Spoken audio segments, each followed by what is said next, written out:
What is up, YouTube? Welcome back to my channel. It's your boy D Dyson. Bad Education. I had a chance to take a look at that and watch that. It was very, very, very entertaining because I feel like it builds you up.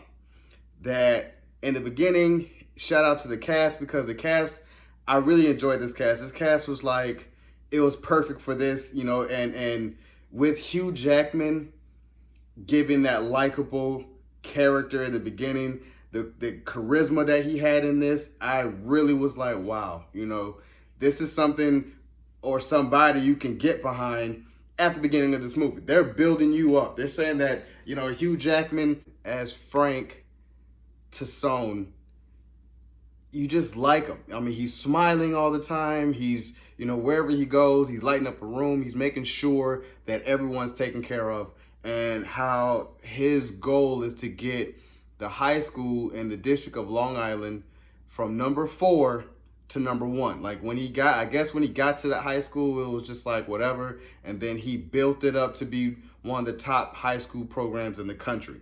And he takes very, very much pride in that. And he's like the superintendent of the school. So it's basically, he's not the principal, but he's the overseer of the whole school district. So that's why I'm just kind of like, okay. And you get behind him as he's, reading off stats. He's, taking care of everything. And he's trying to live this life like, nothing's bothering him. And the other superintendent, Pam was that type of woman that is kind of like, what do you need? I can answer all your questions. Whenever Frank's not in, I can answer. She was like that second in charge, and she did her job very well. But you start finding out as a student, and I like how it was, because this, the students doing like this piece, for the school paper, trying to be a journalist, aspiring journalist, coming out of high school, just to see what's going on. And all you keep seeing is that they're building this, they're getting ready for this project. This project is going to take care of everything. This project that they're doing is going to make sure that they jump to number 1 from number 4, that they're going to help all the students in that particular school district in Long Island. And their whole goal was, the better the school district, the more real estate value property is in that particular school district, because and that's really how it is. The better the school, the better the property around that school becomes. So the higher it goes, everyone makes money, and they're funneling you a lot of money just to make sure the school runs right. So that to me is where the plot thickens, because as you're going through the course of the movie, you're seeing what them two are doing, and then it just does like the small flashback of Pam's niece ask her, hey, it's birthday coming up and we're kind of short. Do you think that you can give me, some money for a PlayStation? So this is like back in the 90s, and her kid really wants a PlayStation. She was like, just go use the card. And she was like, we'll pay it back later. And you felt kind of like, wait, what? And she's like, I don't want to use the card. Do you think you got the money that you just, give it to me so I don't have to keep it on there? She was like, no, just use the card. It's fine. And she uses the card, and then lo and behold, it's the school's card, taxpayers' dollars, school card. Like, hey, this is the card that you use, like the corporate card that you use to buy office supplies and make sure that the building is fine. And through the course of the movie, you start seeing how the building looks, knowing that they're a number 4 school. You look at the leaks in the roof and how stuff is just falling apart, and it's kind of like, well, you're number 4 in the country. How you don't have a top-notch looking school?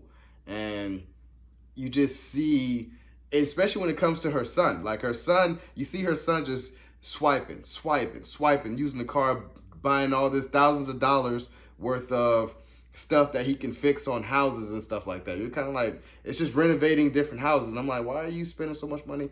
And then it's like, oh, wow. So when it hits the fan, when they're kind of like, well, let's take a look at, why this doesn't add up. This doesn't add up. How are you, she, as that high school journalist, just is digging in. It's like, man, how is you have $28 million and the school looks like this? Like, I don't understand. Like, where's the money going? So she just bothering Pam like, hey, can I go down there and look at, you know, some of the records? It's public record anyway, so let me go back, like, let me go and dig in, like, let me see all the receipts. And you see that Pam was hiding receipts for years. Like, there's no receipt for this. Like, and then you start calling some of these companies that they were getting, and it's like, this is a faulty company. This is a faulty company. So basically, you know, and then it gets to where, you know, this high school student calls Pam's husband, and I'm just kind of like, wow, like he has a whole faulty company, and it's an auto, like he owns like an automobile shop, and it's a whole nother different company. So it's kind of like, wow, that they were funneling money for years. And as she digs more deeper, she goes sees Frank. Like I said in the beginning, Hugh Jackman's character, you get behind Frank, you get this, you know, see how well he's doing. Then you start seeing that he has a secret, that he's actually gay, and you see from that aspect, you know, what he's been doing. He hides stuff. You see this younger guy in Las Vegas, and then she tracks down his actual address, which this dude has a high-rise apartment in Manhattan, which you paying millions of dollars for.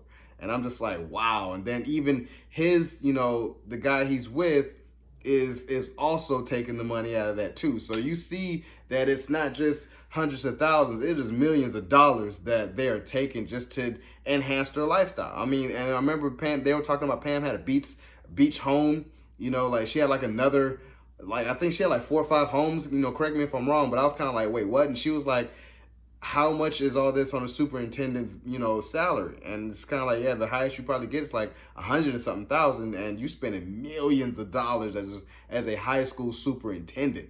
So everything starts hitting the fan, and from this one piece, this high school student was shopping around like, hey, this has to stop. Like, look at this crazy, look how crazy this is getting. And, you know, even towards the end, you seen their morals like, I can't keep doing this, and all the way until Frank finds out it's Pam. Frank fires Pam. Pam is like, I can't believe Frank would do that to me, knowing that he's the one doing it too. And of course, when it's Pam's trial date or whatever, she instead of trying to confess, she saves her family, because her whole family, her, you know, her son, her niece, her husband, everyone's going to go to jail if she didn't come out and say that here's all the receipts. And she had it in her house, like, here's all the receipts. It's not just me, it's, you know, Frank too. He's, you know, he's the one who started doing it. So that's who put me on. So that's why I was kind of like, yeah, it got big. This is like the most money ever stolen from taxpayer dollars coming from a school district. Like, it was in the millions. And I was like, wow. So this was a good story. This is really a good story, and I felt like I was happy to watch it, because it needed to be told. Like, you see these white collar crimes, and you're seeing how they're getting away with it and what they've been doing, and I'm just kind of like, wow, how does one let that go? You know, and you just lo and behold see how you know, stuff unfolds, and they've been doing it for years. But glad they got locked up. Frank was locked up for a little time. Pam, you know, probably couldn't get a job as a superintendent no more. She got banned. Like, go find something else. So I love the story. I definitely give this like a 9.5 out of 10. Could have been a little bit longer, but it was like that exact amount of time where you wanted to watch this movie. Like, it builds you up. You see the setup, it's done. Like, I love that amount of time where they built it up. It's like an hour and 30, hour and 40 minutes. Like, I love that. So if you guys enjoyed my review of HBO's Bad Education 2020, subscribe to my channel, post a comment down below, like the video. It's your boy, D Dyson. Peace.